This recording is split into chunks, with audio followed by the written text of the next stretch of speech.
Ang nakaraan. Dahil sa presensya ng ating bida, ang bangungot ng halimaw na si Barrett ay muling nanambalik. Kaya automatikong nagkabali-bali ang katawan nito nang maalala ang mga pinaggagawa ni Sean sa kanya sa alaala nito. Nang patay na si Barrett, dito lumabas si Frederick, nilabas ang kanyang totoong kulay, gamit ang kakaibang mata, ginawang malaking halimaw si Barrett na kakalabanin ngayon ng ating bida. Pagpapatuloy, umatake ang halimaw na ito sa ating bida, iyon ay para tapusin si Sean sa lugar na ito gaya ng utos sa kanya ni Frederick. Pero kahit gaano kalakas ito at kalaki, isang assassin si Sean, hinding-hindi ito basta-basta nahuhuli lang ng mga kalaban ng napakadali, kaya sinasayawan lang ito ng ating bida para makaiwas at makahanap ng pagkakataon na tapusin ito. Dahil sa laki ng kalabanan, ang galawan ng halimaw ay mabagal lang, kaya walang problema kay Sean sa pag-iwas. Ang problema niya ngayon ay ang lugar na kinalalagyan niya ngayon, dahil masikip, kaya hirap siyang gumalaw ng maayos, kaya nakakunot ang noo ng ating bida. Tuloy-tuloy ang pagwawala ng halimaw na ito, inatake nito ang ating bida kung saan niya makita, na nagiging dahilan para magkawasak-wasak ang lugar rito. Sa tindi ng pag-atake ng malaking halimaw, ang ruins na ito ay unti-unti na ngayong nawawasak. Ang mga bato sa itaas ay isa-isa nang gumuguho, kaya nagmamadali na ang mga ito na makatakas at makalabas sa lugar na ito. Kaya lang si Arin ayaw pang lumabas, iyon ay dahil ngayon lang niya nakita ang ating bida, hindi raw pwedeng umalis siya rito nang hindi kasama si Sean, sabi lang ni Lex Imus ay hindi niya kailangang troublemayan si Sean. Ayun na nga, palayo na ng palayo sila Princess Arin, habang si Sean ay naiwan sa loob na kinakalaban ng halimaw na mag-isa, na talagang ayaw ni Arin umalis sa lugar na ito. Marami pa raw siyang gustong sabihin sa ating bida, hindi pa siya pwedeng umalis. Ngayong pa lang sila nagkikita, kaya lang hindi binigay ng pagkakataon na magkausap o magkita sila ng matagal. Sa kabilang banda naman, sa teritoryo ng Labi Harner, dito ay agad nagbigay ng ulat si Frederick sa pinuno ng angkan kung anong nagaganap sa ruins. Sabi ng pinuno, ang sinasabi mo ba ay ang prinsesa at si Shirts ay nagtungo sa basement ng Spire? Tanong nito ng paglilino, opo. Mukhang si Princess Arin ay may plano talaga na siyasatin ang lugar na iyon. Kaya lang ang hindi matanggap nito ay ang pinatay raw ni Shirt si Barrett, iyon daw ay magbibigay sa kanila ng malaking problema, dahil magkakaroon ng malaking hidwaan sa pamilya ng Labi Harner at ng Louis Mill. Kaya lang ang isang ito ay talagang may masamang plano, dahil para sa kanya raw ay mukhang mas magandang oportunidad pa itong mga nangyari, dahil napatunayan raw nila na si Sean Vert ang may kagagawan ng kaguluhan ngayon. Magpadala ka ng mga elite forces sa Spire, utos ng pinuno para dakpin ang mga may sala, si Princess Arin at ang mga kasama nito, masusunod po, sagot naman ni Frederick. Dagdag pa ng isang ito na galit, personal kung kakausapin si Shirts, ang ginagawa niya ay maapektuhan na ang karaganalan ng angkan, sabi nito, na galit na talaga. Matapos ng pagkaguho sa lugar na ito, ang lagusan na nilabasan ng pangkat ng prinsesa ay sarado na, talagang naiwan ang halimaw at ang ating bida sa loob. Sabi ni Shirts, mukhang wala na talaga tayong magagawa pa kundi humanap ng ibang daan. Sabi naman ni Arin na naiinis ngayon, umalis ka sa harapan ko Lex Imus, gagamitin ko ang aking mahika. Kaya lang parang nanghihina na ang prinsesa sa dami ng mahika na nagamit na nito, kaya pinipigilan siya ngayon ni Lex Imus na magpahinga na ito. Mag-focus po muna kayo na mabalik ang lakas ninyo ngayon mahal na prinsesa, iyon lang po ang paraan para magkita kayo uli. Ni Young Master Sean, sabi nito, na naiinis pa rin si Arin. Kaya lang si Gale ay may napansin sa kinaroroonan nila ngayon, sandali lang, maaari ba ninyong tignan muna ito? Tanong ni Gale, na napalingon ang mga ito. Parehas naglakad sila Shirts, Lex Imus at Arin sa lugar lang saan naroroon si Gale. May nakita kasi itong isang pinto na binabagabag siya ng silid na ito, at ang simbolo raw rito ay pamilyar sa kanya. Heto na nga, nakatayo na nga sila ngayon sa pinto ng silid na ito, may simbolo sa itaas ng pinto na katulad ng mata na nagko-control ng mga mummy sa lugar na ito. Kaya lang nagtataka si Gale na kahit ano raw gawin niya hindi mabuksan ang pinto, mukha raw may nilagay na barrier magic sa pinto na ito para hindi makapasok ang mga kung sinong nilalang. Agad namang lumapit si Shirts, at hinawakan ang pinto ng silid, para tignan kung bakit hindi ito nagbabukas, at napapaisip baka raw may nakatagong doorknob rito para mabuksan. Kaya lang nang hawakan ni Shirts ang pinto, biglang nagliwanag ang kamay niya, ganun rin ang mata na ito sa itaas ng pinto, na para bang si Shirts at ang silid ay may connection. Ayun na nga, agad na bumukas ang pinto na walang kung anong ginagamit na pamamaraan ang isang ito, kusang nagbukas, kaya nagtataka itong si Shirts sa nangyari. Nagulat rin si Gale, paano mo nabuksan ang pintong ito, na lahat sila ay naguluhan at nagtaka, sa loob naman ay maraming mga kagamitan rito, mga sinaunang bagay. Si Shirts ay gulong-gulo sa nangyari, paano raw niya nagawa iyon, kaya hindi niya masagot ang tanong ni Gale sa kanya, hindi rin daw niya alam kung paano nangyari iyon.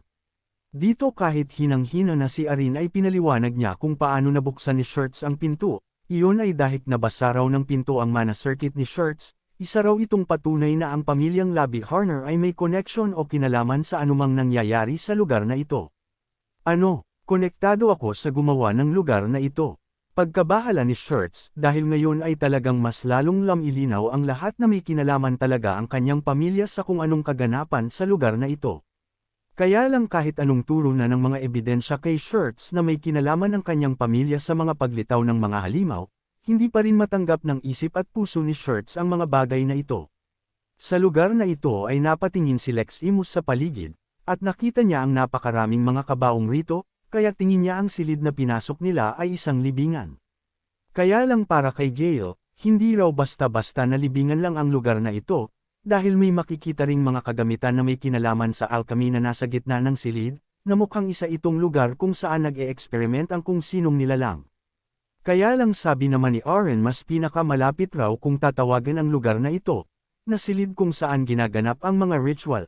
At may mga bakas raw na may taong nanggaling rito kamakailan lang, iyon ay dahil sa librong ito na nakita ni Arin.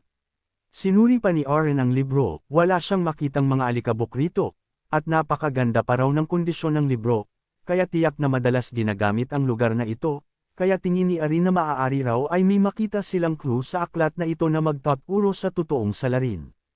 Agad na binuksan ng prinsesa ang aklat, at sa umpisa ay nakita niya na ang aklat ay patungkol sa pinagmula ng ruins na ito, at mga mummies na naglalabasan rito, kaya lang nakasulat ito sa sinaunang lengwahe, kaya kailangang makuha ito ni Arin para magawang matranslate ang mga salita para maunawaan niya ito ng lubos.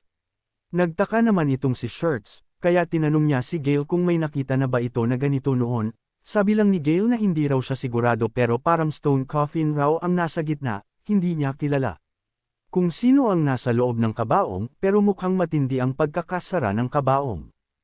Hindi normal ang kabaong na ito na nakita nila Shirts, dahil may mga malalaking pako ang nakatarak rito, na parabang sinasabi na bawal pakawalan ang sinumang nasa loob nito. Kaya lang biglang nagsalita si Princess Arin, na posibleng ang nasa loob raw ng kabaong ay ang priest ng ruins na ito, na sabi naman ni Shirts, kung iyon daw ay ang priest, tiyak na talagang kung sino iyon, siya ang namamahala sa lugar na ito. Patuloy namang binasa ni Arin ang aklat, pinabayaan ko ang aking Diyos, at inialay ko ang aking kaawa-awang katawan para pamaroon sa liwanag, na nasa pangalang Priest Frederick Itikitsa. Nang mabasa ang pangalan, agad nagalit at kumunat ang noo nitong si Arin, dahil pamilyar ang pangalang iyon, dahil iyon ang pangalan ng butler ni Barrett na nakaharap nila kanina. Oo. Kapangalan niya si Butler Frederick, bakit ang pangalan ng lalaking iyon ay nasa libro na iyan? Pagtatakang tanong nito, na naguguluhan na sa totoong pagkatao ni Butler Frederick. Sabi naman ni Arin, hindi ko alam ang patungkol dyan kung bakit naririto ang pangalan niya, pero nakasulat rin rito kung paano ginagawa ang mga mummies. Namula iyon sa mga katawan ng mga tao, kaya sinabi ng prinsesa na malinaw na si Frederick ang may kagagawan lahat ng mga mummies. Dito ay buong tapang na nagsalita itong si Shirts, ipapaalam ko ito kay ama. Sabi naman ni Gale, hindi mo pa rin ba naiintindihan yang Master Shirts? Tanong ni Gale, sabi pa nito, ang paggawa ng mga mummy ay para dayin ng krisis na nagaganap rito sa Love Island, at magpalakas ng militar ang inyong angkan, lahat ng ito ay kagagawa ng Labi Harner, sabi nito. Dito ay talagang nagpapaliwanag pa itong si Shirts, sabi nito, sabi ko naman sa iyo. Maaaring isang malaking pagkakamali lang ang balita na nalaman ninyo, kung totoo man iyon, pipigilan ko sila, sabi nito, na hindi nalalaman ng mga ito na may nagbabalak pumasok sa pinto ng silid na kinaroroonan nila ngayon, dahil umilo ang simbolo na mata sa ibabaw ng pinto. Habang sinasabi ni Shirts na ang buong pamilya nila ay naging tapat sa imperyo at naglingkod ng napakaraming henerasyon, si Arin naman ay napalingon sa paligid dahil may napapansin itong kakaiba. Ayun na nga, nanlaki ang mga mata ni Arin, sabi nito, sandali lang tumigil kayo, tignan ninyo ang nasa itaas, sabi ni Arin. Walang hiya, napakarmaing parang mga mata ng halimaw ang naririto ngayon na nakatingin sa kanila, kaya ramdam ng mga ito ang panganib na kahaharapin nila ngayon. Hindi lang isa, kundi talagang napakarami ng mga ito, at mukhang mas malalakas kaysa sa mga helium na mummy ang mga ito. Dito ay napahawak na lang sa sandata itong si Gale, at nasabi na talagang hindi mapapadali ang buhay nila dito sa lugar na ito. Sabi pa ni Gale, pag binigay ko ang signal tumakbo na kayo palabas ng pinto, isama ninyo ang prinsesa, utos nito. Ayun na nga, agad na tumalon ang isa sa mga mata na naririto pa ibaba, pasugod sa pangkat ng prinsesa. Predator of Abyss, tawag ni Gale sa pamamaraang ito para may makatulong sa kanya sa pagharap sa napakaraming mga kalaban, na may kung anong parang isang leon ang lumitaw na sinakmal kaagad ang mata na kalaban. Kaya lang hindi lamang isa ang bumubulusok pa ibaba, kundi may isa pa, kaya kailangan na nilang lumayo sa lugar na ito at bago pa sila sapian ng mga ito. Agad na kumilos si Gale, iniwan niya ang isa pang mata na bumaba, na mabilis naman niyang natapyas ang isang ito ng walang kahirap-hirap, na ang alaga naman nito ay nilapang na ang nasakmal na halimaw. Agad na nagsalita ang isang ito na may pagmamadali, sobrang dami nila, kunin na ninyo ang prinsesa at pumunta na kaagad kayo sa labasan, bilasan ninyo, utos nito. Habang hawak-hawak ng prinsesa ang aklat, nagpupumilit ito na lalaban rin daw siya, na tinutulak na siya palabas ni Lex Imus. Hindi maaari prinsesa, sabi nito, na si Shirts naman ay patuloy ring pinagtatagpas ang mga halimaw na nadedaanan nila. Sabi ni Lex Imus, wala pong ibang nakakaalam na basahin ang nilalaman ng aklat na iyan kundi kayo lang po mahal na prinsesa, kaya kailangan ninyong mailabas ang totoong nagaganap sa ruins na ito. Kaya lang sa kasamaang palad, habang tumatakbo palabas ang mga ito, napakaraming bumagsak kay Shirts, kaya agad itong bumagsak sa lupa, na nilingon naman ng Prisnisa ang kasama na nasa delikadong sitwasyon. Agad na kumilos si Lex Imus, Perfect Thunder, sambit nito sa pamamaraan na ginamit niya, pansamantala niyang binitawan ng prinsesa para tulungan si Shirts, na ngayon nga ay nakakawala na. Bilasan mo Shirts, tumayo ka na dyan at lumabas na tayo, utos nito ng may pagmamadali kasi hindi nila pwedeng iwan ang prinsesa ng matagal. Ayun na nga nakalabas na si Shirts, kaya nagpasalamat ito kay Lex Imus, nang nasa labas na sila, sabi ni Lex Imus, lumabas ka na rin Sir Gale, tutulungan ko po kayo, sabi nito. Kaya lang patindi ng patindi ang sagupaan sa loob, at winasak ng alaga ni Sir Gale ang pinto sa lugar na ito, iyon ay para makatakas na ng tuluyan itong sila Shirts, Lex Imus at prinsesa. Sir Gale, tawag nito sa pangalan ng kanyang master, dahil natatabunan na ang pinto papasok sa loob, at hindi na nila matutulungan pa ang kanyang master. Ayun na nga, tuluyan na ngang natabunan ng mga bato ang pinto papasok sa loob ng silid ng mga libingan, naiwan sila sa labas ni Shirts, na ngayon ay hindi makita sa paligid ang prinsesa. Sabi ni Shirts, sinadya niya na isara ang pinto para hindi makalabas ang mga halimaw na iyon at hindi tayo mahabol. Mukhang mas mahalaga sa kanya na mailigtas ang prinsesa kaysa sa kanyang buhay, na naiinis naman si Lex Imus na wala siyang nagawa. Kaya lang may tinig na nagsalita sa likuran, na sabi, huwag kayong mag-alala, ako na ang baalang magprotekta sa prinsesa, sabi ng Bose, na ang punyal nito ay nakatutok sa leeg ng prinsesa, na agad nilingon nila Shirts at Lex Imus ang likuran. Ayun na nga, nalintikan na, naririto na ang buwisit na si Frederick, talagang may siya nga ang nagbabalak sanang pumasok sa pinto, na nag-abang na lang pala sa labas ang isang ito at nag-antay ng tamang pagkakataon na madakip ang prinsesa, hawak na rin ni Frederick ang aklat na nakuha ni prinsesa.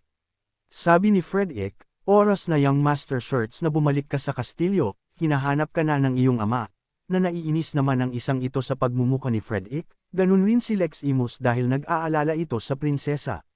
Sa kabilang banda naman, sa parehas na lugar, dito ay may matinding liwanag sa lagusan na ito, tahimik at payapa pansamantala sa lugar na ito. Kaya lang ang kapayapaan ay mabilis na nabasag, dahil ang sahig rito ay nagsimulang magkabitik-bitik, tanda na mawawasak rin ang lugar na ito. Ayun na nga, may matinding pagsabog ang panutok rito, sa sobrang lakas, ay talagang nawasak ang sahig, at hindi na maaninag pa kung ano na ang itsura ng nasabing lugar. Ayon naman pala, aghalimaw na nakalaban ng ating bida, ang dahilan ng pagkawasak ng lugar, sinuntok nito ang itaas na sahig, dahilan ng pagkawasak rito. Sa paglitaw ng napakalaking kamay, may isang mata na halimaw ang nahulog sa sahig, na mukhang nasama ito sa pagkawasak ng lugar. Dahan-dahan at pilit na tumatayo ang mata na may marmaing kamay, para siguro tumakas o sumanib sa kung saan ito sasanib. Fog Sword, 8 Fluttering Petals, tawag ni Sean sa teknik na ginamit niya, na biglang lumitaw mula ibaba pa itaas si Sean, at napakaraming mga hiwa sa hangin ang naglitawan, na tinamaan rin ang napakalaking kamay. Kaya pala nagmamadaling tumayo ang halimaw na matang. Ito, tumatakas pala ito sa ating bida, kaya lang tinamaan pa rin ito ng punyal ni Sean, at sa Paul, walang takas talaga pag na-target lock na ng ating bida ang mga mahihinang nilalang na ito. Saan ka punta? Wala kayong ibang pagtitiguan sa lugar na ito, galit na sabi ni Sean na tapos na niyang patayin ang matang nagpa-transform sa katawan ni Barrett sa higanteng halimaw.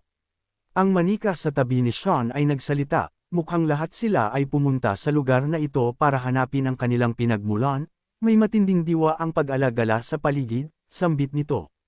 Sabi ni Sean, ang bagay ba na iyan ay ang pag-alagalawang diwa nila? Tanong nito Sean na nakatingin sa isang liwanag na nasa harapan niya ngayon, dahil binabagabag na raw siya ng liwanag na ito simula nang dumating siya sa lugar na ito. Sabi naman ni Caligorna, hindi ko alam, pero mukhang ang mga sinaunang kaluluwa ay pag-alagala sa lugar na ito, na nakatingin si Sean ngayon sa kung anong halijing ito na may mga hindi mabasang sulat na naglalabas ng liwanag. Ano kaya ang nasabing haligi? Ano kaya ang kinalaman nito sa mga nagaganap sa lugar na ito? Magagawa kayang iligtas ni Sean ang prinsesa na hawak na ngayon ni Frederick? Abangan!